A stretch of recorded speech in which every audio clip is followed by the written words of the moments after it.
Welcome back to Rapid Response, the podcast about cybersecurity threats actually impacting Australian organizations right now. I'm your host, Adersha, and today we're diving into the attack that almost every business faces every week, which is phishing. According to ACSC, the Australian Cybersecurity Centre, phishing is a way cybercriminals trick you into giving them personal information. They send you fraudulent emails or text messages, often pretending to be from large organizations that you know or trust. They may try to steal your online banking logins, credit card details, or passwords. Phishing can result in loss of information, money, or identity theft. If you have ever opened an email that looked like it was from the ATO, your bank, your boss, or even your own IT team, and something just fell off, you have already been on the front line. And here's the reality. Phishing is no longer just some dodgy foreign prince asking you to transfer money. In Australia, it's one of the most common and costly scam types, and it increasingly sits at the start of serious cyber incidents, from account takeover to full-blown ransomware. And AI has taken it to the next level. By the end of this episode, you'll understand how phishing actually works in 2026, why Australian small and medium businesses are a prime target, how AI is being used to supercharge phishing campaigns, and a practical step-by-step defense plan that you can start this week. Let's start with what's really happening in Australia right now. In 2025, official ScamWatch and National Anti-Scam Centre data shows that Australians are reporting fewer phishing scams overall, but losing much more money when they do get hit. For phishing specifically, in 2024, Australians made around 98,000 phishing scam reports, with around 20 million in reported losses. In 2025, reports dropped to 65,000 phishing scams, but reported losses jumped to around 31 million. So the reports fell by around a third, but the money lost increased by roughly 50%. That means fewer people are reporting phishing, but when someone does get caught, the average loss per incident has more than doubled, from just $200 per report in 2024 to close to $500 per report in 2025. Expanding further to this, ScamWatch national statistics for 2025 show that more than 200,000 total scam reports were received throughout the year. Around $334 million in combined losses were linked across all scam types. Email, text, and phone-based scams continue to dominate how Australians are targeted, and phishing takes the runner-up position in the top scam by loss behind investment scams.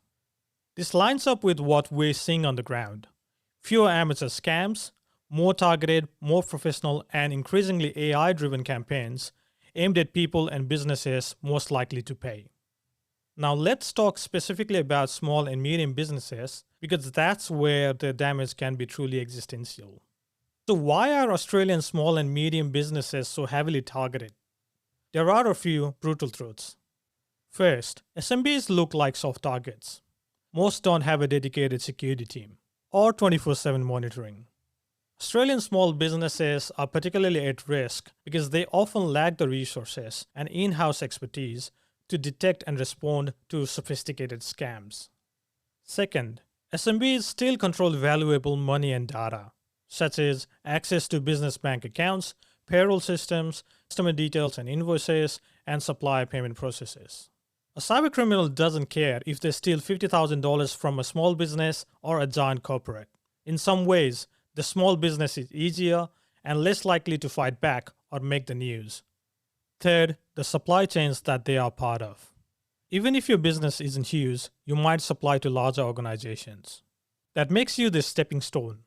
Attackers compromise you, then phish your customers from your email domain with your signature and your logo. And finally, the human factor. Phishing is built to exploit normal people who are busy, under time pressure, used to approving payments, and clicking links to get work done. Combine all of that with limited security resources, high value access to money and data, connection to bigger organizations, and normal overworked people, and you get a perfect environment for phishing campaigns to thrive. Let's break down what phishing looks like on the ground in 2026. At its core, phishing is just fraudulent communication that pretends to be someone you trust. to get you to click a link, open an attachment, hand over credentials, or approve a payment. The channels are familiar. Email is still the primary vector. SMS, phone calls, and increasingly messaging and collaboration tools like Teams and WhatsApp are being utilized. Here's a current example. During tax time in 2025, email security providers and the ATO themselves warned about waves of phishing emails and SMS impersonating ATO and myGov. A typical email uses the display name Australian Taxation Office or myGov, claims you have a new message or refund available, includes a button or link labeled View Online or Log into myGov. Clicking these links takes you to a fake myGov or ATO login page, often always pixel perfect. From there, the flow will be, first, they capture your username and password. Secondly, they prompt you to a one-time SMS code, which the attacker uses in real time. And then third, they ask for additional identity or card details under the guise of verification. By the end of that process, the attacker has now your myGov credentials, your multi-factor authentication codes, and enough identity data to open accounts or commit further fraud. The official ATO guidance is very clear. They do not send an unsolicited message that directs you to a login page or ask you to send personal identifying information through SMS or email. They will not ask any myGov sign-in credentials, bank account details, or personal information such as your tax file number over email or text. If you are seeing that, it's phishing. All of that with fake pages, the convincing words, the realistic timing gets much more worse once AI enters the picture. Let's talk about how AI is supercharging phishing. AI has fundamentally changed the phishing game. A few years ago, you could often spot phishing emails because they were poorly worded, full of spelling mistakes, and contained abnormal phrasing. Those days are disappearing. Here is what AI is enabling attackers to do. AI is helping attackers to create perfect language and branding. Attackers can now feed basic prompts into AI models to generate polished, grammatically correct emails in Australian English, generate versions tailored for different industries, and have on-brand tone that mimics your CEO or government agency. There are no obvious red flags.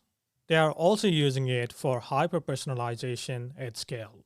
AI can scrape your website, LinkedIn profiles, recent press releases, or social media posts. Then craft messages that reference real projects, actual colleagues, and genuine suppliers. You end up with phishing emails that feel like they were written just for your organization, when in reality they were mass-produced. Security researchers are also increasingly seeing phishing as a service platforms that generate fake login pages on demand and produce convincing emails in multiple languages.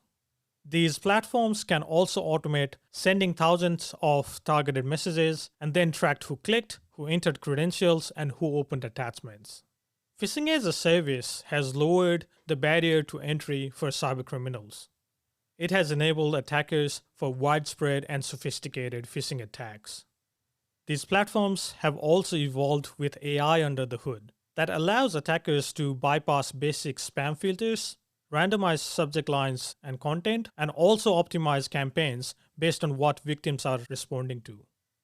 Recent industry reports from Cofense and Checkpoint show that phishing and cyber attacks have more than doubled over the past year, with AI now as a core capability driving that scale. In 2025, threat actors began using AI as foundational infrastructure for automating, personalizing, and massively increasing the volume of attacks so that the organizations faced cyber incidents at a rate far higher than just a year earlier. So instead of a handful of clumsy scam emails, your business might be facing constant, tailored, believable phishing, iterated and improved by AI, and aimed directly at people who control money and access. That is the new baseline for phishing. Let's bring this home with some real-world SMB scenarios. For the first scenario, we have invoice fraud with AI-policed emails. Your accounts payable officer receives an email that appears to be from a long-time supplier. It has the correct logo, correct email signature, and is referencing a genuine project name from your website. The message says, "Hi accounts payable team, we have recently updated our bank details. Please use the attached invoice and a new account number for future payments. And there's no bad spelling. The tone matches previous conversations. The email thread below looks like an older conversation that actually happened. Your finance team member then updates the details and pays a $40,000 invoice to the criminal. This type of business email compromise is exactly what phishing is used for. And with AI crafting the messages, it becomes extremely hard for a busy staff member to spot it. Let's have a look at scenario 2. CEO impersonation with AI context. Your finance manager receives a message that appears to be from your CEO's personal email, and it references a real client and a genuine deal mentioned in last week's LinkedIn post. The message says, "We are in confidential acquisition talks. I need you to urgently transfer $120,000 as a refundable deposit. I'm in meetings and can't talk. I'll send details in a separate email from legal. Please keep this confidential." In this scenario, AI has scraped your public information and generated something that feels plausible, tailored, and urgent. Let's have a look at our third scenario. ATO and myGov phishing during tax time. During tax time, your staff may get emails or SMS saying, "You have a new message in myGov, click here to view," or "We have noticed an unusual activity, click here to verify your identity." The ATO has repeatedly warned that they will not send clickable login links in email or SMS, and they will not ask for sensitive personal details in this way. Scammers do exactly that. Your staff clicks, lands on a fake ATO or myGov site, and hands over their myGov credentials, SMS codes, personal and sometimes financial information. Now the attacker can access your personal tax data and attempt at identity fraud. And if the email address and password are reused for business systems, they can pivot to your corporate environment. Each of these scenarios is powered by public information about you and your business, AI to craft and refine messages, and human trust and urgency. And this is what's called the phishing trap. By now, you should know how attackers leverage AI-powered phishing to compromise your business. Now let's jump to the part that actually helps. As an Australian SMB, what can you do to stop them? Think of this as a 7-step phishing defense plan that you can roll out over the next 30 days. For step 1, train all your employees regularly and not just for once. Phishing is fundamentally a people problem. Start with a short mandatory training for all staff explaining what phishing is, provide real examples of ATO, myGov, and invoice scam. Use screenshots and examples sourced from ScamWatch Alerts, the ATO Scam Alerts page, and ACSC guidance, so that people see real Australian scams, not generic overseas examples. Then repeat it every 6 to 12 months. Scammers adapt, and so must you. Step 2, run simulated phishing exercises. Theory is nice, but behavior change comes from practice. Use a phishing simulation tool or your IT partner to send fake phishing emails to your staff. Track who clicks, provide immediate gentle education when they do, and also celebrate improvements over time. Simulated phishing exercises turns don't click bad emails into a muscle memory. Step 3, log down credentials and implement MFA. Phishing is the front door, credentials are the keys. You should implement strong, unique passwords via Password Manager. Turn on multi-factor authentication everywhere when you can. Also educate your staff about MFA fatigue attacks, that they should never approve random login prompts that they didn't start. Step 4, harden email and technical controls. Don't rely on people alone. Ask your IT provider or email admin to enforce modern authentication, use advanced email filtering, and also implement email quarantine features. This won't block everything, but it should dramatically reduce the phishing emails that get through. For step 5, implement a callback or a second channel rule for money and sensitive data. Set a simple rule. If someone asks you by email or message to change bank details, send money, or share sensitive information, you must verify it using a different channel. This could mean calling the known phone number for that supplier, messaging your CEO on Teams instead of replying in the email, or using a known contact in your accounting software. Teach your staff that email alone is never enough for changing bank accounts, large transfers, or sharing bulk customer data. And for step 6, reduce public exposure that attackers can scrape. Remember that AI is scraping your website, LinkedIn, and social profiles. You should review what you publish. Do you list every staff member with role and email? Do you reveal exactly who approves payments or control systems? Are you oversharing internal project names or detailed org structure? You don't need to go dark, but you can limit how much targeting data you hand to your attackers for free. And lastly, you should log, monitor, and respond. You should accept that some phishing will still get through. You need a centralized logging of email login attempts, admin actions, and unusual access patterns. And then alert when logins occur from unusual countries, when impossible travel is detected, and when multiple failed logins hit admin accounts. For many SMBs, this might mean using built-in tools from your email provider or engaging a managed security service to monitor logs and respond. The goal is simple here. Spot the phishing-layered intrusion early before it turns into data theft or payment fraud. Now to wrap this up, let's pull all this together.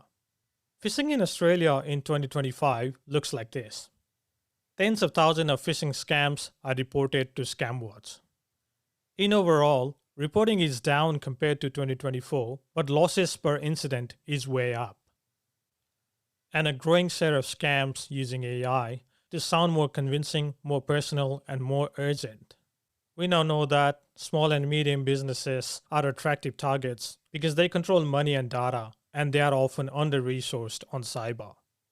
They are also connected to bigger supply chains, making them a gateway to impact bigger organizations.